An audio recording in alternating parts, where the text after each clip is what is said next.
An international team of astronomers says it has discovered what appear to be planets that are not orbiting stars. Some scientists have suggested the existence of such free-floating planets in space. The team, which includes researchers from Japan's Nagoya and Osaka universities, says it has discovered 10 such suspected floating planets. The planets each have a mass approximately equivalent to that of Jupiter. The discoveries were made over 18 months, starting in April of 2006, using a special telescope at an observatory in New Zealand. The researchers say the discovered celestial bodies must be floating planets because, unlike fixed stars, they do not emit light. They say they found no fixed stars near these planets. The discoveries are a step toward learning how planets were created and how they develop. Some scientists expect that a NASA surveyor to be launched in 2020 will be able to capture images of these floating planets. Imagine a planet floating freely through the universe, not orbiting any star. Well, astronomers think they may have found one, and it's only 100 light years from Earth. That makes it easier for researchers to test new techniques for examining the environments of alien worlds. It's possible this could be a small failed star, a so-called brown dwarf. Or it could be a true planet that formed around a star, but was kicked out in a slam dance of gravitational dynamics. Whatever it is, there could be many more of them. Several new studies point to a model of the universe in which rogue planets outnumber main sequence stars by more than 2 to 1. Hello everyone, you're watching Radio RWJ. And today I have some news for you about the rogue planet, Planet X. And this has sort of been confirmed by NASA. First they said there's no such planet like that, but now they've observed a planet like Nibiru. They say it's unlikely to destroy Earth, but they're giving us little clues. Now I'm not sure if this planet is or may not, attack Earth or be, anything bad for Earth. I'm not sure about that, but NASA's confirmed that it exists. First they said there's no such object in our solar system, but now they're starting to give us an idea that it may be there. And this may cause a disruption in Earth, and no one's really sure right now what's going on. There's the Mayan conspiracy, there's the zombies attack that's going on, and earthquakes. Level of earthquakes this year have been phenomenal. If you want to read over, I'll read it for you. The ancient Mayan calendar comes to an end on December 21st this year.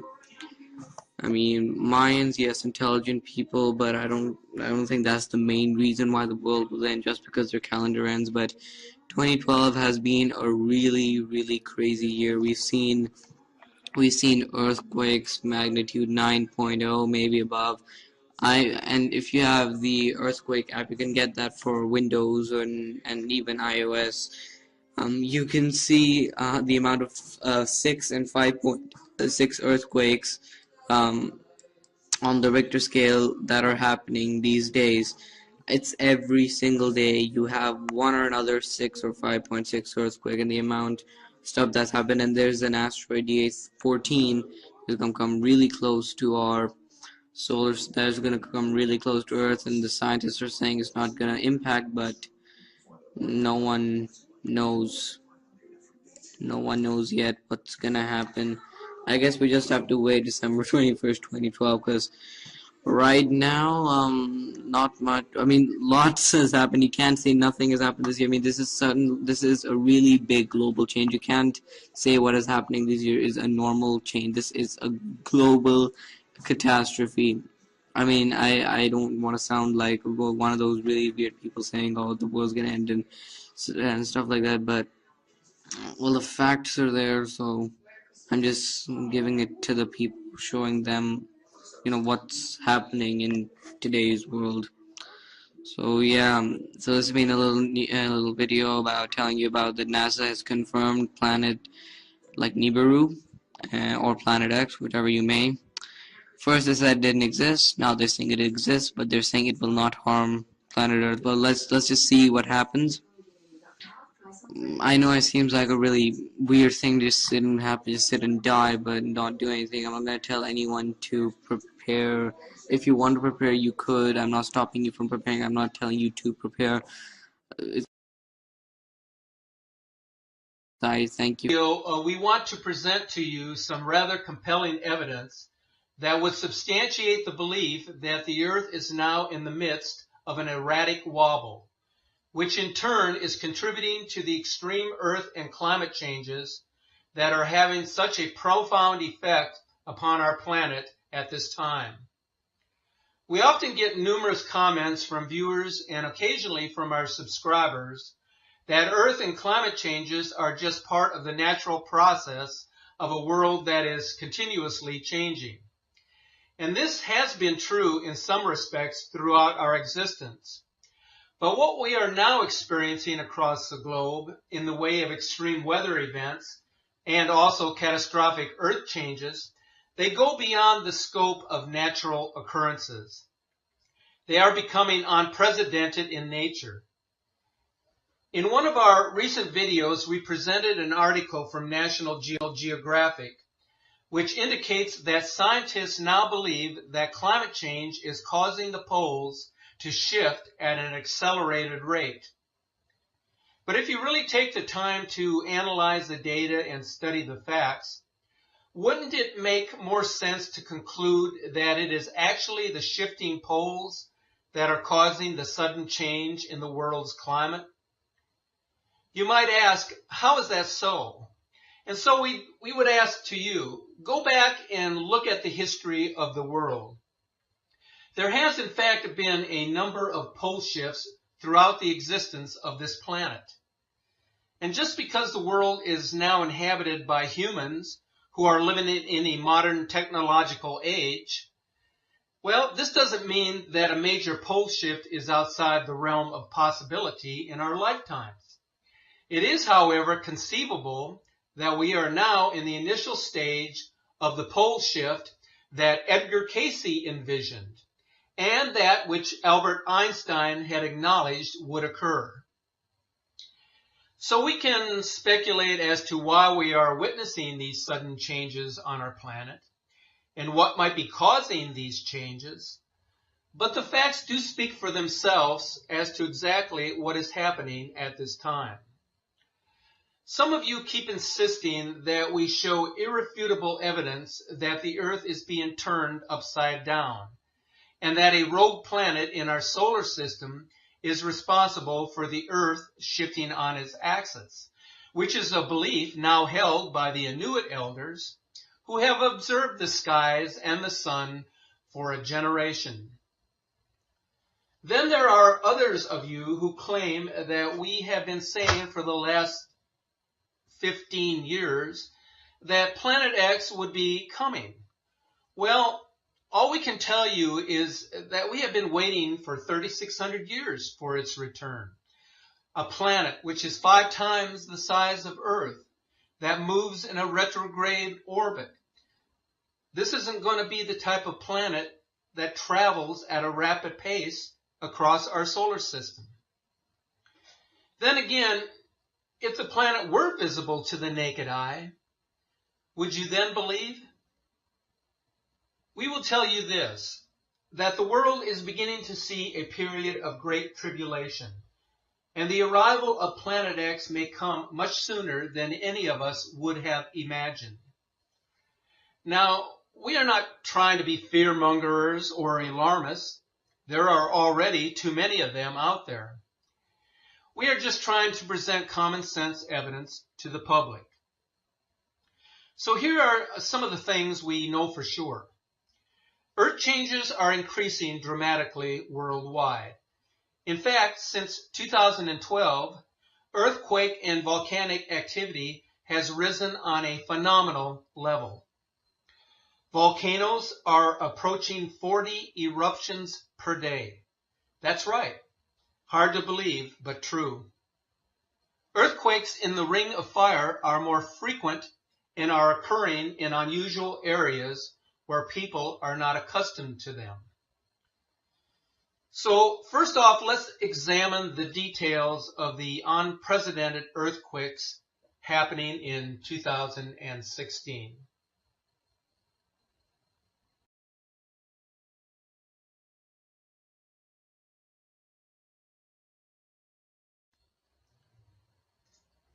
The earthquake activity along the Pacific Ring of Fire has been nothing short of unprecedented.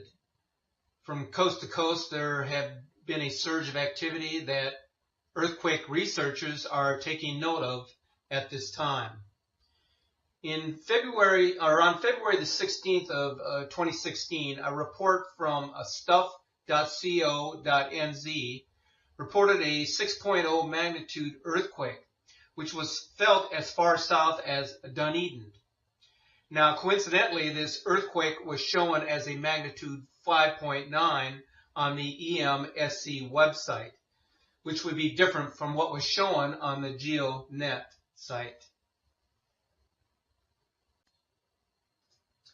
There have been a number of recent earthquakes taking place in New Zealand that range in magnitude of 4.3 down to 3.6.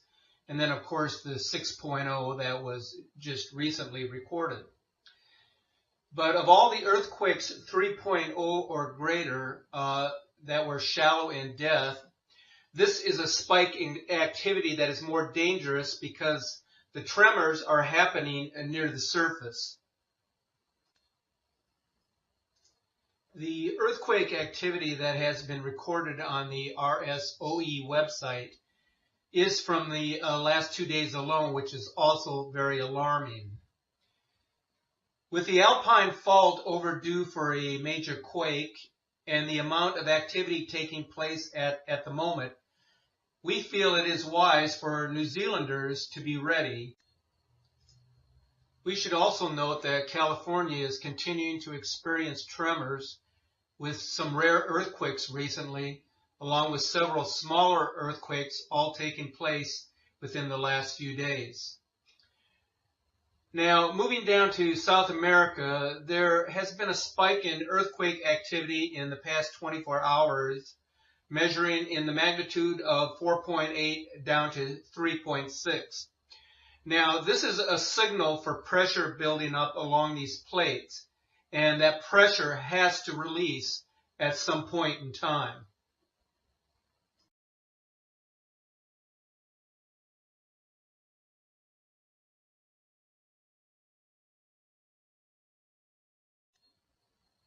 If you take a look at this chart, you will see that fireball events were recorded as in the hundreds per year in the year 2005. By 2011, there had been over 1,500 reports of fireballs.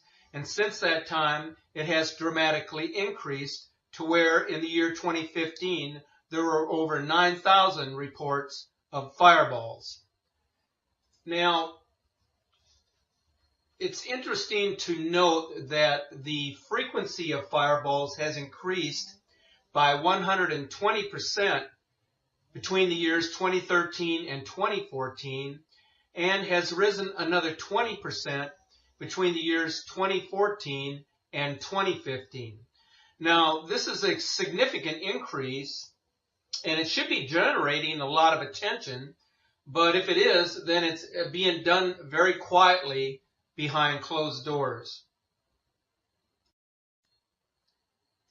Now, looking at NASA's data month by month, we see that the fireball frequency is most concentrated in the months of August to December. However, the numbers for June and July are also increasing significantly, suggesting that the area of space from which asteroid and comet debris is reaching Earth, and consequently into which the solar system is moving, is increasing in size. NASA has also published data for near-Earth asteroids, or NEAs, discoveries since 1995. Their data shows a consistent increase in asteroid numbers from 1998 through the year 2013. and significant increases for 2014 and 2015, which shadows the big increases in fireballs that were observed over those 2 years.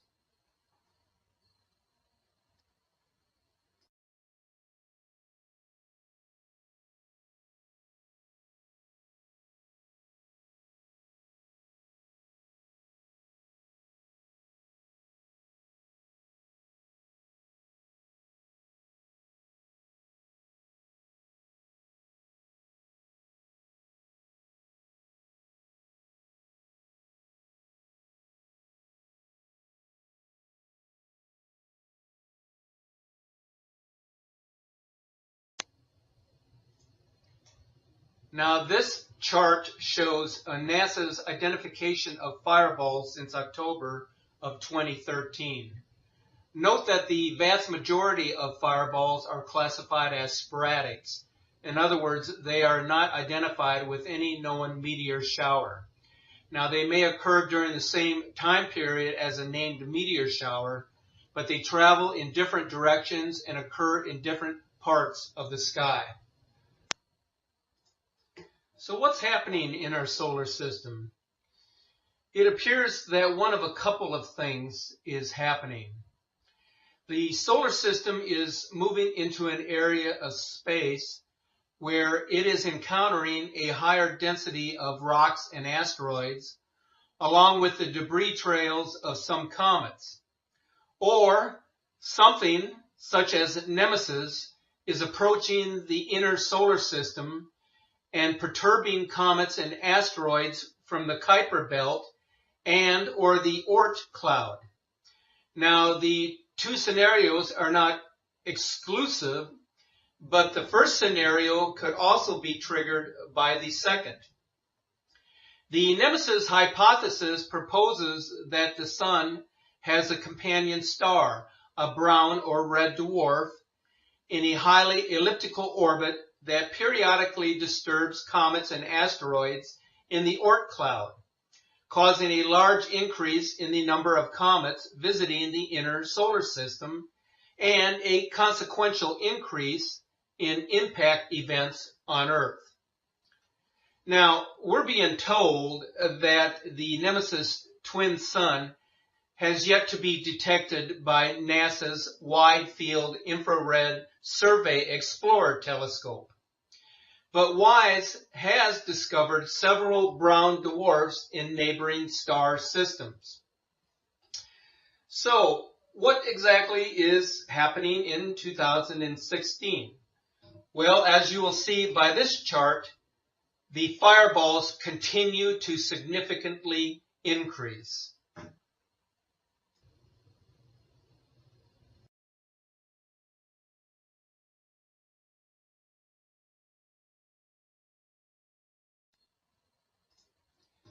The weather keeps getting more and more extreme, with records being broken every day. Here's a shocking example for you. In the year 2015, this was the first year in records going back to the year 1875 that we have seen more confirmed tornado-related deaths in December than in the rest of the year combined. We now not only have land hurricanes, but we have winter blizzard cyclones and river flooding at the same time. We're seeing snow in areas where it has never snowed before. Vietnam, Laos, Taiwan, southern China, Okinawa, and the Caribbean. These are subtropical and tropical countries where they shouldn't have snow. Some of these places have received up to 7 or 8 inches of snow. For instance, in Vietnam, south of Hanoi, they received 7.87 inches of snow. This is the first snow ever in this area. Temperatures dropped into the mid-20s Fahrenheit in December, when normally it is supposed to be in the mid-70s. Meanwhile, in the Arctic, temperatures were 50 degrees above the average. Now, this has never happened before, where you have snow and 50 degrees below normal in the tropics, and then 50 degrees above normal in the Arctic. This is unprecedented. In December through January in England, where only a few flowering plants may be in bloom due to milder winters, there was this past winter more than 600 species in bloom, 612 to be exact. Never before in history has this happened. In addition, rains and flooding are at unprecedented levels across the globe.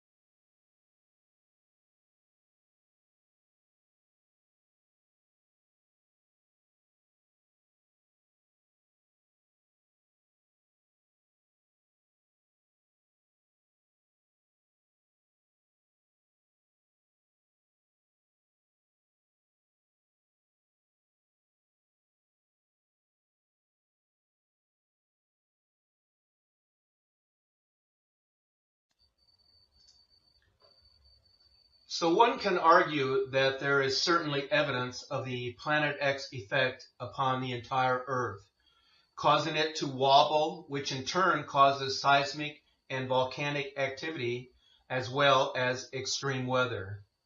The Planet X effect is setting the Earth up for a coming pole shift. The world's elite know this is coming. This is why they have prepared underground shelters and seed vaults in key parts of the world. This screen capture explains this relative to where the new equator is expected to be.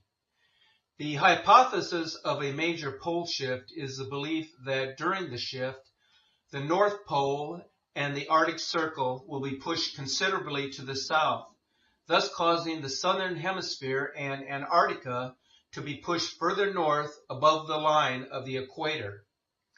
Now, we can see this playing out relative to this image, in which the Arctic Circle has been pushed into the region which is now South America, whereby the equator is no longer a straight line dividing the northern and southern hemispheres, but rather an erratic line that has been pushed much further to the north, where it is now situated in the heart of North America, before dipping down to reach the southern tip of Australia.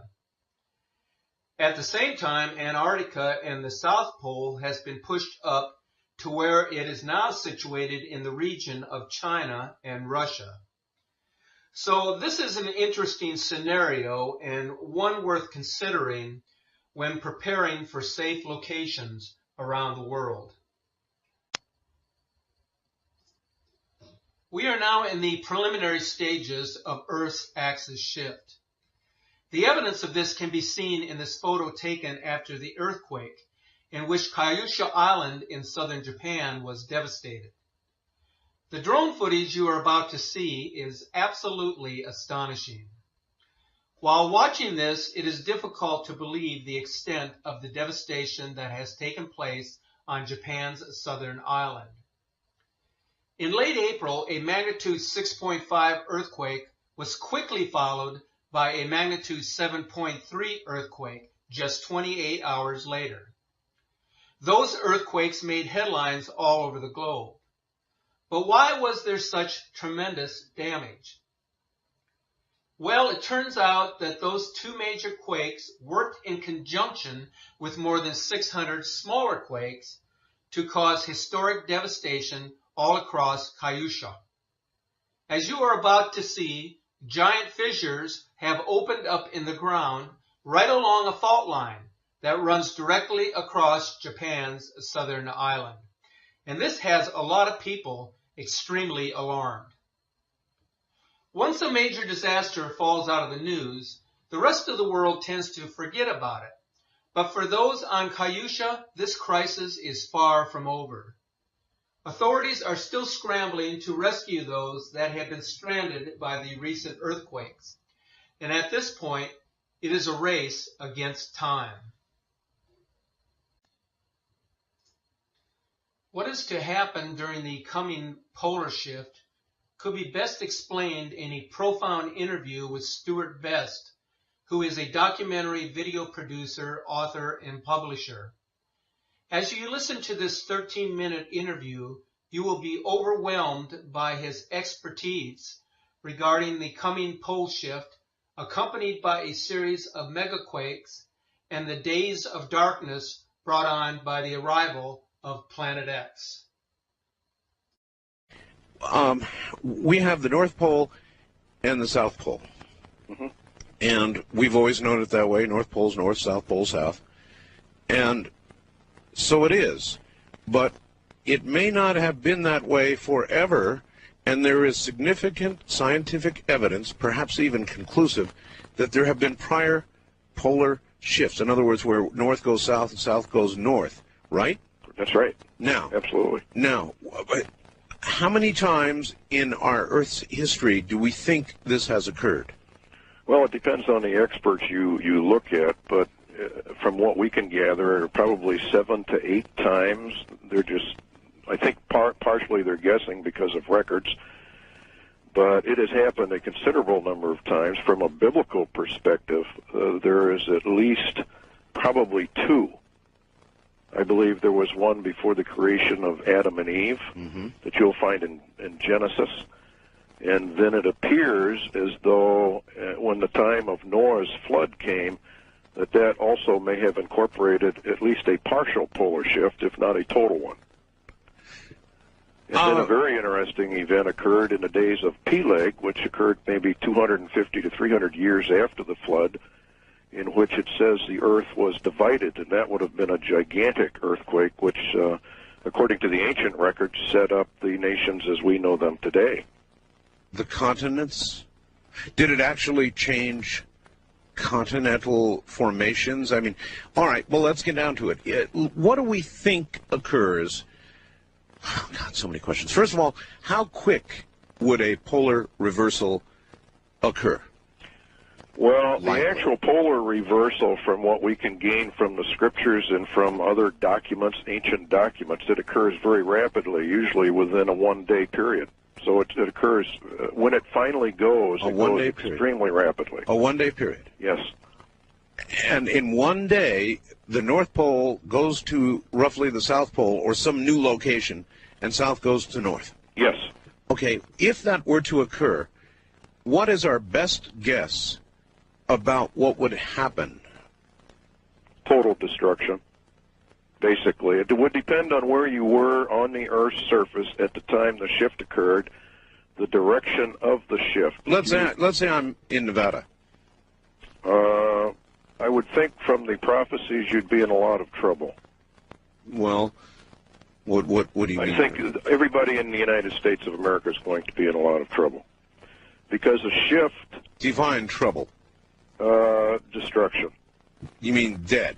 Death, yes. Well, what would kill us? Well, let me just quote you from Isaiah, for example. Behold, the Lord maketh the earth empty, and maketh it waste, and turneth it upside down, and scattereth abroad the inhabitants thereof. Okay, translate that into what that might mean scientifically. Well, scientifically, that would mean that in a very short period of time, the North Pole becomes the South Pole, and actually probably goes beyond it. Sure. Because... no, but I mean effects. When that happened, what... Total destruction. By what means? By means of, well, shall we say, outside, almost outer space, cold coming down to the surface. The scriptures indicate a tremendous roll cloud develops. If you've seen major squall lines, you've seen these roll clouds. Oh, listen, brother, I used to chase them. Right. I chased them looking for tornadoes, so yes, I'm extremely familiar with a roll cloud. Okay, now multiply that roll cloud by a tremendous margin, because what happens is the surface of the Earth changes directions rapidly, but the atmosphere above it does not. Wait a minute. The surface of the Earth changes directions. Right. In a shift, Earth is tilted at approximately 22.5, 23.5 degrees. Right. All right. Now, when a shift occurs, Right. that tilt, the Earth, the North Pole, starts to slide to the south. Now, as it slides to the south, it is fairly solid, so the crustal part of the Earth just simply slides. But the Earth, or the atmosphere, does not catch up with it. It doesn't just move with it. Oh, my God. You know, I once had somebody on here talking about polar shift, and he said there would be 800-mile-per-hour winds. Oh, I would think probably at least that, probably even more. And so, if I just heard you correctly, you're saying the Earth's surface would move, but the atmosphere wouldn't. The net effect, though, would be atmosphere moving by us, or us actually, it wouldn't make any difference. The net effect would be stupendous winds. Yes. Yes. In fact, the atmosphere would actually begin to roll back as the surface of the Earth accelerates in the shift. My. Because the atmosphere cannot keep up with it. It begins to roll back, and it creates a huge vacuum area. For the first time, I understand this. And then air from the outer space comes down because it's super cold, and you have instant freeze of anything that happened to be there that would... I take it you mean actually upper atmosphere, Yes. the very thinner, very cold upper atmosphere. Yes. Anybody who's ever been in an airplane, one of the recent 747s, when you look at the outside temperature and you're only at like 40,000 feet, the outside temperature is like minus 80, minus 90 degrees typically. Yeah, it gets pretty chilly up there. Just that far up. So further up in the atmosphere, of course, it's if that were to suddenly come down... Well, you have instant freeze, which probably explains the findings in Siberia and whatnot. You mean the vegetation in the woolly mammoths? Yes. Yes. Instant freeze. They were quick frozen in a split second. The only thing that would do that is super cold air approaching, because of wind chill factors. And it would have to be very fast. Oh, instantaneous. They would never know what hit them. Nobody would know what hit them. Huh. There will be warning signs. Like what? Well, we're already getting the warning signs. We're seeing changes in the weather patterns. The patterns are getting more and more violent. Boy, I'll tell you, there's no question about that. I think we're in the preliminary stages of a polar shift. Now, let me tell you a little story. This is a true story. I could read it because I've got it here somewhere, but I know it by heart. The Fujita scale of tornadoes actually goes to 12, but that's just an academic study. Mm-hmm. On Earth, in our atmosphere, it is impossible to have the scientists say anyway, meteorologists, impossible to have anything greater than what's called an F5 tornado at 318 miles per hour. Now, that's exactly what we had, was 318 miles per hour. That is the very tip top of the F5 scale. At 319, which, by the way, they think they might have actually had, you would have an F6. And they say that's impossible. And yet, it occurred. And everybody who's been watching the weather maps knows the horrendous tornado season that we've had. And you're saying this is a harbinger. Yes, absolutely. In fact, it's going to increase tremendously. Then there's one more thing. And I've been dealing with this on my show now for 2 years. So I'll tell you about it. You can tell me if it means anything, Stuart. But from time to time, I will suddenly start getting all these emails and faxes, and people will start saying to me, hey, Art, guess what? My compass is suddenly deviating anywhere between 8 to 15 degrees west. And it's freaky. It's like the pole is wandering a little bit, and then it comes back. Mm-hmm. Well, a magnetic pole shift probably will precede the actual literal pole shift. When the magnetic poles shift and go into, I guess what you could call them a dipolar reversal, there is a period of time in which the magnetic field actually collapses, according to the scientists that have studied this. In other words, goes to zero. Goes to zero. during that time, of course, you have all the lethal rays from the sun, et cetera, your orbital mass ejections and all that. Nothing to protect you from them, right? That's right, because it's the magnetic field that actually does most of the protecting, which is one of the reasons why your satellites or manned satellites are below the Van Allen belt, because they're protected by the Van Allen belt itself from the more lethal rays of the sun. So if suddenly it went to zero, in essence, we would be immediately, particularly if it's a bad solar cycle time, which, by the way, we happen to be coming up on. Yes. A solar maximum, they say, perhaps within the next year, you would then be wide open to a coronal mass ejection that could flip the poles? Yes. Well, I don't know if it would actually literally create the polar shift, but it could certainly rearrange the magnetic poles tremendously.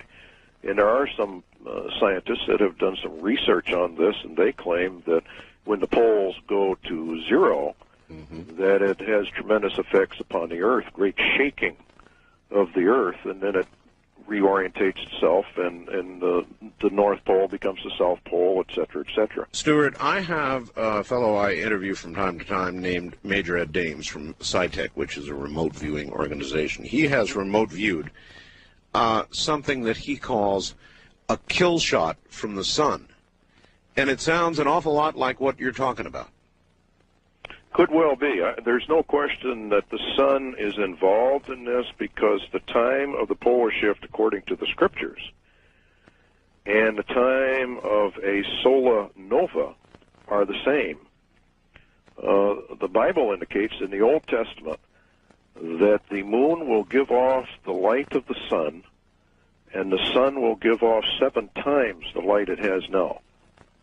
Now, that can only be described as a mini nova. You know, it's interesting you should mention this, because I've been reading these stories just in the last few days about scientists seeing these suns go into this apparent nova condition a lot lately. I mean, they've got all kinds of new information about it, and if other suns can do it, I mean, our sun is not that unusual. That's right. It could do it too, couldn't it? It not only could, according to the prophecies, it will.